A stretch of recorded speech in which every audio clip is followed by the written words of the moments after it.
Paldies, es jau toreiz teiktu. Jā, man sāk patikt, ja es šitās lidoju pirmā reize, es varu iemācīties normāls lidot. Nu, šitā lēts, jā, bet kāda vieta tā īstā, tur viss lidinās. Jā, bet šeit es varu mākt tās vidas, tas kaut kāds, tas dod man kaut kādu priekšrocību. Protams, tev būs grūtāk, ja tu iemācīties šeit staigāt, tad tu mācies arī lēts višķiņ staigāt. Tā kā mācies šeit staigāt višķiņ lidot, tad tu mācies arī lēts višķiņ staigāt lidot, tad tu mācies lēts višķiņ. Un tagad mēs reklamēsim, jā, cik ilgi jūs te būsiet? Mēs būsim pirms līdz 2 naktī, kā jau. Nē, šodien ne, vispār. Es domāju, varam droši iet pie Edgara, viņš ir... Edgar, līdz kuram laikam jūs te būsiet?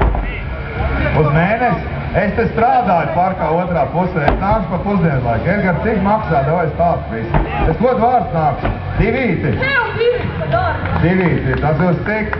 Uz 15 minūtēm?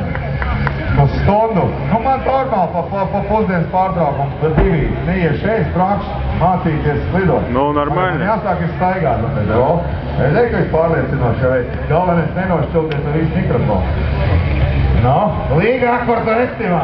Pārs! Tu ko, Līga, man uzbēs ar to? Jā, jā.